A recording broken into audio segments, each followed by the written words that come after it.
कल्पना कीजिए कि अचानक नर्क जैसी पीड़ा में जाग उठे। उस असहनीय भय के बारे में सोचें जब आप चिल्लाने की कोशिश करते हैं लेकिन आपकी आवाज आपका साथ नहीं देती। तभी आपको एहसास होता है कि आपका पूरा शरीर लकवाग्रस्त हो गया है। केवल एक ही विचार मन में आता है, जितनी जल्दी हो सके मर जाना और इस भयानक यातना से छुटकारा पाना। यह गेस्टापो या माफिया की क्रूरताओं के बारे में किसी डॉक्यूमेंट्री का दृश्य नहीं है। हम में से कोई भी एक सामान्य चिकित्सा ऑपरेशन के दौरान ऐसी भयानक अनुभूति का अनुभव कर सकता है। हर साल दुनिया भर में 21 मिलियन से अधिक लोग नियमित सर्जरी करवाते हैं और सामान्य एनेस्थीसिया प्राप्त करते हैं। आमतौर पर एक ऑपरेशन के दौरान मरीज बिना कुछ महसूस किए सोते रहते हैं। हालांकि हर साल लगभग 30,000 मरीज अचानक ऑपरेटिंग टेबल पर होश में आ जाते हैं।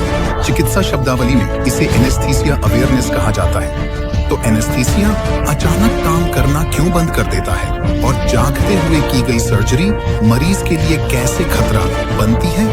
पहले हमें यह समझना होगा कि वास्तव में एनेस्थीसिया कैसे काम करता है।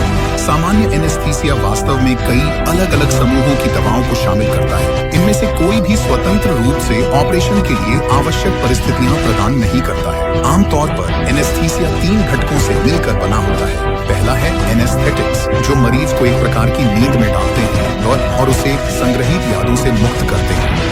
दूसरा है तथाकथित रिलैक्सेंट्स, जो मांसपेशियों को आराम देते हैं। वे कंकाल की मांसपेशियों को लकवाग्रस्त कर देते हैं, जिससे सर्जन बिना किसी बाधा के काम कर सके। अंत में एनाल्जेसिक्स और नार्कोटिक एनेस्थेटिक्स का उपयोग करके नार्कोसिस की स्थिति प्राप्त की जाती है। ये दवाएं दर्दनाक तंत्रिका आवेगों के मार्ग को पूरी तरह से अवरुद्ध कर देती हैं। एक एनेस्थेसियोलॉजिस्ट प्रत्येक मरीज के लिए एक अद्वितीय कॉकटेल माकास्टास तैयार करता है। डॉक्टर का कार्य है कि मरीज को पूरी तरह से सुला देना, उनकी मांसपेशियों को आराम देना और एनाल्जेसिक प्रभाव प्रदान करना। साथ ही इस मिश्रण से हृदय वाहिनी, तंत्रिका या अन्य शारीरिक प्रणालियों में खराबी नहीं होनी चाहिए। एनेस्थीसिया की आदर्श खुराक की गणना करना वास्तव में काफी कठिन है। यह प्रत्येक मरीज के शरीर की विशेषताओं, उनके जीवन शैली, मरीज की आदतों और बहुत कुछ पर निर्भर करता है। कठिनाइयां इस तथ्य से बढ़ जाती हैं कि एनेस्थेटिक्स की क्रिया का तंत्र पूरी तरह से समझा नहीं गया है और इसके अलावा प्रत्येक व्यक्ति का शरीर दवाओं पर अपनी विशेष प्रतिक्रिया देता है। इसलिए यह स्पष्ट है कि खुराक में गलतियां संभव हैं। यदि मिश्रण में सटीक मात्रा में सामग्री नहीं होती है या मरीज का शरीर अप्रत्याशित प्रतिक्रिया देता है, तो मरीज एक अप्रत्याशित प्रतिक्रिया के कारण मरीज के लिए ऑपरेशन एक वास्तविक एक दुस्वप्न में बदल सकता है। जब अनुचित एनेस्थीसिया दिया जाता है तो घटनाएं कई अलग अलग परिदृश्यों के अनुसार विकसित होती हैं। एक परिदृश्य में जागने के बाद मरीज सुन सकता है, देख सकता है और कभी-कभी हिल भी सकता है, लेकिन कोई दर्द महसूस नहीं करता। इस मामले में जबकि उसने दर्द निवारक दवा की सही मात्रा का उपयोग किया है, एनेस्थेटिस्ट ने एनेस्थेटिक्स और रिलैक्सेंट्स की मात्रा में कमी कर दी है। हालांकि डॉक्टर ऐसे मामलों में मरीज के जल्दी जागने को जल्दी से नोटिस कर सकते हैं और एनेस्थीसिया में आवश्यक घटकों को जोड़ सकते हैं। इसके बाद व्यक्ति को आमतौर पर उस अनुभव की मजबूत यादें नहीं होती जो मानसिक विकार या अवसाद का कारण बन सकती है। एक और परिदृश्य यह है कि जागने के बाद मरीज न तो दर्द महसूस कर सकता है, न ही अपने शरीर को।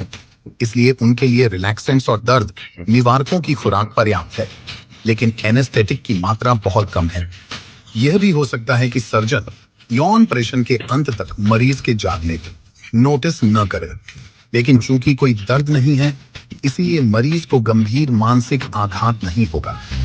वह बस डॉक्टरों की बातचीत सुनता है या उनके चेहरों को देखता है। कभी कभी जागने के बाद मरीज दर्द महसूस कर सकता है और हिल सकता है। इसलिए ऐसे कॉकटेल में एनेस्थीसिया के किसी भी घटक की पर्याप्त मात्रा नहीं होती।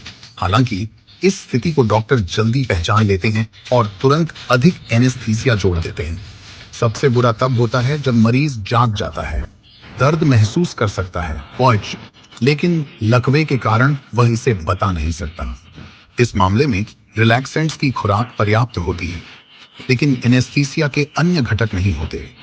यह मरीज के लिए अत्यधिक पीड़ा का कारण बन सकता है और ऑपरेशन के बाद मरीज को सामान्य तनाव, मानसिक विकार, अनिद्रा और बुरे सपनों जैसी चीजों से लंबे समय तक जूझना पड़ सकता है। कभी कभी ऐसे मरीजों के विचार आत्महत्या की ओर भी मुड़ जाते हैं। ऐसे एक मरीज की यातना जो हृदय प्रत्यारोपण ऑपरेशन के दौरान सचेत हो गया था, को अमेरिकी फिल्म एनेस्थीसिया में पूरी भयानकता के साथ दिखाया गया है। बेशक ऐसी कई और आत्मा को कंपा देने वाली कहानियां थीं जिन्हें फिल्म में नहीं बदला गया। यूके और आयरलैंड के सभी अस्पतालों के एनेस्थेसियोलॉजिस्ट ने उन लोगों की गवाही का संग्रह तैयार किया जो सर्जन के चाकू के नीचे आ गए थे। 2012 में उन्होंने एनेस्थीसिया के असफल उपयोग के लगभग 300 मामलों के बारे में एक रिपोर्ट तैयार की। शोधकर्ताओं ने बताया कि कई मरीजों के पास असरों को किसी प्रकार का संकेत देने की कोशिश की, लेकिन वह 1 इंच भी हिल नहीं सकी और भयावह रूप से ऑपरेशन 5 घंटे और आधे घंटे तक चला। ऑपरेशन का हर मिनट, हर सेकंड कैरोल के लिए एक असहनीय यातना बन गया। वह बार बार दर्द से पागल हो गई, बेहोश हो गई और फिर से होश में आई। यह बार बार और बार बार दोहराया गया। एक और मरीज, जून कार्सन, ऑपरेटिंग टेबल पर जागने के बाद हिल नहीं सकी या कोई आवाज नहीं कर सकी, लेकिन महिला ने स्पष्ट रूप से सर्जन के चाकू को अपनी त्वचा में कटते हुए महसूस किया। दर्द इतना असहनीय था कि जून ने बार बार मरने की भीख मांगी और वास्तव में उसकी पीड़ा शुरू होने के 15 मिनट बाद उसका दिल रुक गया। सौभाग्य से या शायद दुर्भाग्य से डॉक्टरों ने समय पर पकड़ लिया और उसके असफल होते दिल को फिर से चालू कर दिया। लेकिन अधिकांश लोगों के लिए सबसे बड़ा डर, उन्होंने कहा, मोक्ष संभावित दर्द से नहीं बल्कि लकवे से प्रेरित था। अध्ययन के लेखकों में से एक, जदीप पंडित, मानते हैं कि उन्हें लगा कि दर्द कम से कम समझ में आने वाला था, लेकिन कुछ ही लोग जानते थे कि लकवा महसूस करना कैसा होता है। कई लोगों ने सोचा कि उन्हें जिंदा दफन कर दिया गया था। यह आश्चर्यजनक नहीं है कि अक्सर मरीज ऐसे स्पष्ट गलतियों के लिए डॉक्टरों को माफ नहीं कर पाते। एक मरीज सर्जरी के लिए गया ताकि उसकी टांग को काटा जा सके और सर्जन को हड्डी में ड्रिल करना था। मरीज को एनेस्थीसिया दिया गया, लेकिन यह सही से काम नहीं किया। वह आदमी पूरी तरह से होश में था, मेज पर लेटा हुआ था, उसके गले में एक ट्यूब थी, वह हिल नहीं सकता था। फिर भी उसने डॉक्टरों को अपने पैर की उंगलियों को हिलाकर किसी तरह का संकेत देने की कोशिश की। नर्स ने पैर की उंगलियों के हिलने को देखा और सर्जन को सतर्क किया, लेकिन डॉक्टर ने कहा कि उंगलियों का हिलना केवल अवचेतन प्रतिक्रिया है और फिर भी ऑपरेशन शुरू कर दिया। अविश्वसनीय दर्द और मानसिक आघात से मरीज गंभीर रूप से बीमार हो गया और जल्द ही उसकी सांसें रुक गईं। हालांकि विस्कोस चिकित्सकों ने तुरंत उसे एक कृत्रिम श्वास यंत्र से जोड़ा, जिससे उसकी मृत्यु को रोका गया। ऑपरेशन के बाद पीड़ित ने एक मुकदमा दायर किया और उसे 15,000 पाउंड की राशि में मुआवजा दिया गया।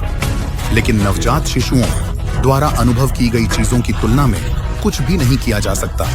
यूरोप और अमेरिका में कई वर्षों तक शिशुओं का ऑपरेशन बहुत कमजोर एनेस्थीसिया के साथ या बिना अमेरिकी सोसाइटी ऑफ पीडियाट्रिक्स और अमेरिकी सोसाइटी ऑफ एनेस्थेसियोलॉजिस्ट्स संघ के सदस्यों ने अपने दृष्टिकोण को बदल दिया। उन्होंने अंततः घोषणा की कि नवजात शिशु, जिनमें समय से पहले जन्मे शिशु भी शामिल हैं, इन शल्य चिकित्सा हस्तक्षेपों को महसूस कर सकते हैं। इसके बाद डॉक्टरों ने अंततः जीवित बिना एनेस्थीसिया या कमजोर एनेस्थीसिया वाले शिशुओं को काटने की शैतानी प्रथा को समाप्त कर दिया। एनेस्थीसिया अवेयरनेस की सभी भयावहताओं को जानने के बाद कोई व्यक्ति निश्चित रूप से ऑपरेशन कराने से इनकार कर सकता है, लेकिन ऐसा नहीं करना चाहिए, खासकर जब शल्य चिकित्सा हस्तक्षेप की आवश्यकता के मजबूत संकेत हों। यह याद रखना चाहिए कि ऑपरेशन के दौरान जागने की संभावना नगण्य होती है, जो कि सभी ऑपरेशनों में से केवल 0.008 से 0.2% है, और ऐसे लगभग 80% मामलों में जागने के बाद भी मरीजों को कुछ भी याद नहीं रहता। इसके अलावा एनेस्थीसिया अवेयरनेस अक्सर केवल बहुत कम समय के लिए होती है और यह सर्जरी शुरू होने से ठीक पहले या इसके शुरू होते ही होती है। इन आधुनिक समयों में ऐसी नई तकनीकें हैं जो डॉक्टरों को सर्जरी के दौरान मरीज की स्थिति को अधिक सटीक रूप से निर्धारित करने की अनुमति देती है। उदाहरण के लिए मरीजों की श्रवण प्रणाली की निगरानी की एक विधि विकसित की गई है और इसे बहुत ही आशाजनक माना जाता है। इसका सार यह है कि आंतरिक कांड की बाल कोशिकाएं एक श्रवण तंत्रिका, कंधे और मस्तिष्क तना मरीज के जागने पर ध्वनि उत्तेजना पर प्रतिक्रिया करना शुरू कर देते हैं और यह तब भी होता है जब मरीज पूरी तरह से लकवाग्रस्त होता है। लेकिन यह भी संभव है कि जल्द ही ऐसी नवाचारों का कोई उपयोग नहीं रहेगा। डॉक्टर अधिक से अधिक बार जटिल ऑपरेशनों को बिना एनेस्थीसिया के करने में सफल हो रहे हैं, लेकिन बिना मरीज को कोई दर्द या तनाव महसूस कराए। जर्मनी के न्यूरोसर्जन पूरी तरह से सचेत मरीजों के मस्तिष्क के हिस्सों पर भी ऑपरेशन करने में सक्षम हो गए हैं। नवाचार ने सामान्य एनेस्थीसिया के बिना काम करना संभव बना दिया है और साथ ही मरीज की खोपड़ी और खाल पर स्थानीय एनेस्थीसिया की भी आवश्यकता नहीं होती। ये डॉक्टरों को उन मामलों में ट्यूमर को नष्ट करने में मदद करता है जो पहले ऑपरेशन योग्य नहीं थे, ऊर्ध्वाधर और बिना मस्तिष्क के महत्वपूर्ण हिस्सों को नुकसान पहुंचाए। ऑपरेशन के दौरान डॉक्टर बस मरीज से बात करने, गिनती करने, चेहरों और तस्वीरों को पहचानने या यहाँ तक कि सिर्फ एक उंगली उठाने के लिए कह सकते हैं। दिलचस्प बात यह है कि और अक्सर ऐसे कार्यों की आवश्यकता होती है ताकि मस्तिष्क के उन क्षेत्रों की पहचान की जा सके जिन्हें ऑपरेशन के दौरान नहीं छूना चाहिए। यह नई विधि सामान्य एनेस्थीसिया के लिए प्रतिकूल संकेतों के मामले में अपरिहार्य, सामान्य एनेस्थीसिया के लिए निषेध के मामलों में आम, उदाहरण के लिए ब्रोंकियल अस्थमा के बढ़ने, एंजाइना पेक्टोरिस और कुछ न्यूरोलॉजिकल विकारों के साथ। ईमानदारी से कहें तो बिना एनेस्थीसिया के की जाने वाली ऑपरेशनों का प्रतिशत अभी भी काफी छोटा है, लेकिन इन नई तकनीकों के विकास के साथ उनकी संख्या निस्संदेह बढ़ेगी और एक दिन लोगों को एनेस्थीसिया के बाद लंबे समय तक जागने और रिकवरी की अवधि या एनेस्थीसिया जागरूकता के बाद अवसाद से नहीं गुजरना पड़ेगा और तब हम अपने सपने को हासिल कर लेंगे। और सबसे गंभीर ऑपरेशनों के साथ भी हम सर्जन के पास केवल एक छोटी यात्रा के लिए जाएंगे या कुछ घंटों के लिए और फिर आराम से घर लौट आएंगे।